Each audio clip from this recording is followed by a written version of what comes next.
market, just see where we're at. I'm just going to buzz through and have a look at the pairs that I trade. There's one only that I'm really interested in trading this week, but there's a couple others that are setting up, I think, at a bit high time frame, maybe in the next 2 or 3 or 4 weeks. So let's just have a quick look. So we're going to start on, so we've got the pound JPY on a weekly chart. So this is all the way back 2014, so we've got a lot of price action through here. You can see it come through here in terms of horizontal support resistance. We're right at that level now. So got resistance, break, support, support, and then potentially a break. We've also got this big trend channel, so it's respected these levels through here, and it's also respected this level first of all, and this one, which was a horizontal support, but it's broken that. I think probably we'll get some testing in under here. So I think in the short term, price is probably going to sort of meander in this direction up through here. So we'll just have a quick look. So price currently at 138.77. So we've got 540 pips. Oh, well, close to 590 pips in that sort of area up to here. Then if we get some weekly price action back down into these levels, maybe for a triple bottom or even a break to the downside. But price in the first 6 months of this year could respond either way. I just want you to keep in mind this week too, so Tuesday the 15th, there's going to be a vote basically for Britain asking for an extension, so they're going to remain in the EU for a bit longer at this stage. It was going to be, I think it was originally 18th of March, it was going to be the final say on whether Britain were going to leave the Eurozone. I think they're going to look for that extension. If they get that extension, this problem will go on for longer and longer, or problem, opportunity, whichever way you want to look at it. So I don't know that the pound has really found its true value just yet, so I think technically is the only way to trade it in the sort of short to medium term. I think fundamentally there's no real opinion to be had. Alright, so just to recap, pound JPY probably meandering slowly up into this area if we get some weekly price action back down here, but this could be 5 or 6 weeks. So this is not the one that I want to trade this week, clearly. Pound US, there wasn't much interest there, except fundamentally I'd probably say that the US is probably going to be a little bit weak. So I'd probably, I'd be short the US, but I'm not necessarily long the pound in unison with that, just because of the uncertainty around the Brexit and the vote and the extension. So that one I'm not that interested in from a fundamental point of view, and technically there's nothing there anyway. So I'll skip across to pound Oz on a weekly chart. This is the one that I do want to trade. Again this week, maybe, maybe not. I'll show you why. We'll dig a bit deeper, but we'll just zoom out. So we've got pound JPY, weekly chart. This is a horizontal support resistance. We've got this nice weekly uptrend channel. And I think price, just based on the overall fundamental feel that pound is not strong, where it's going to go in the medium to long term, I'm not sure, but in the short term I'd say it's probably a little bit bearish.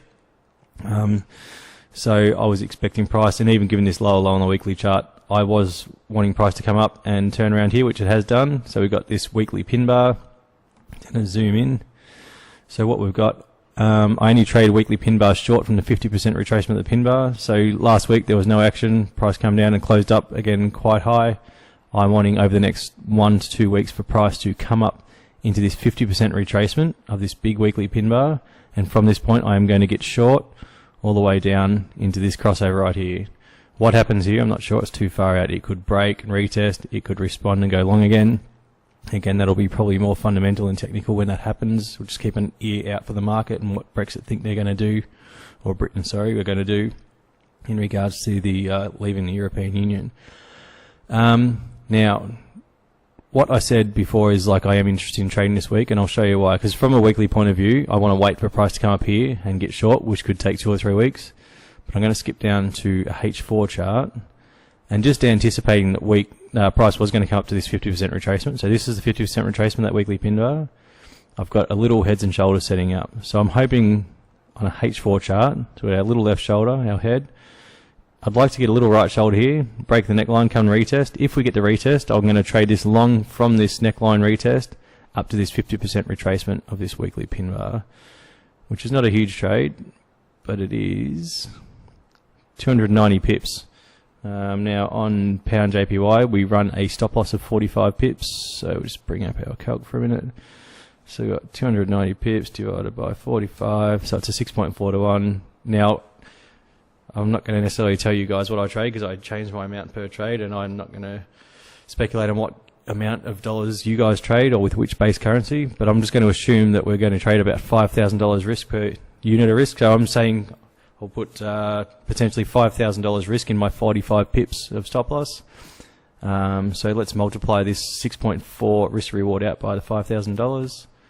So if we get that trade, it's potentially a $32,000 trade, which is not too bad. Given it's a H4 chart, I think it'll only take 2 or 3 weeks to play out. So if we get that entry and we get that movement, then we're going to make a reasonable amount of money in a fairly short time.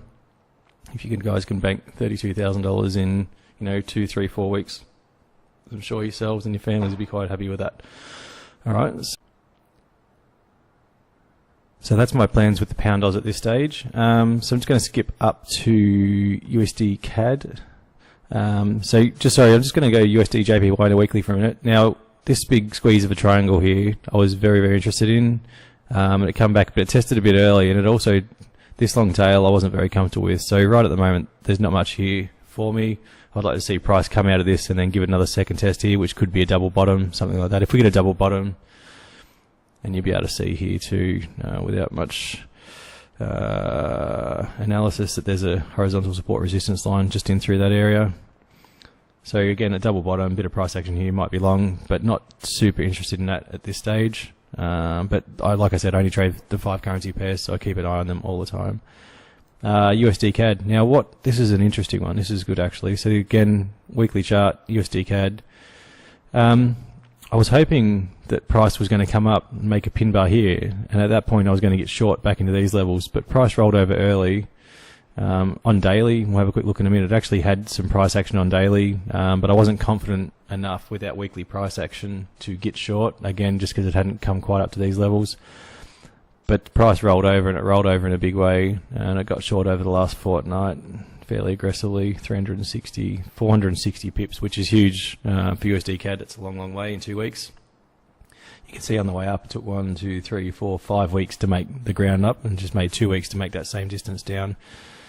So over the next little while, I'd expect price just to come through this area, not do too much, and then come to rest into here, which would be your first, second, third, fourth touch of your uptrend, and also it's a break retest pattern on this consolidation triangle. So we get some weekly price action in here. I would love to get long in these areas, which up to this horizontal level again is 870 odd pips, which is good. Again, a little bit disappointed that we missed this rollover here. But like I said, just didn't have the confidence on the daily. I will show you on daily. We got up here. Price was coming up. This was the anticipated level, and it made a doji and then a big bearish engulfing. A 50% retracement engulfing with stops just outside the top would have made a nice trade. But it's just not the way that I enter trades. I would like to have seen, like I said, a weekly either doji or pin bar up at this level. This is arguably a doji, but again, not quite at the right levels. So we missed that one, unfortunately, but that's trading. You're better off not being in it than getting in there with a heap of risk and losing it. So happy to sit that one out at this stage. So that's all I got for this week. So just to recap, just keep an eye on the pound crosses. Big news this week. Market will spike, long or short. I don't think it really matters. It'll spike. It'll trigger entries. It'll take stops. It might take some take profits, but I'd be rather be out of the market than in such a volatile move.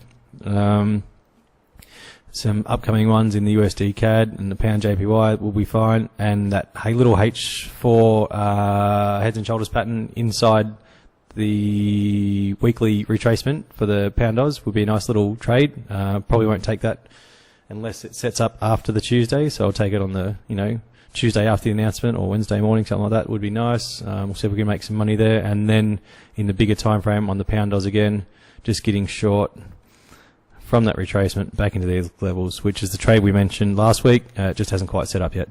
All right, guys. Hope you can see what I'm looking at there. I hope you guys have a good week, and I will talk to you again next Sunday. Okay, cheers. Bye.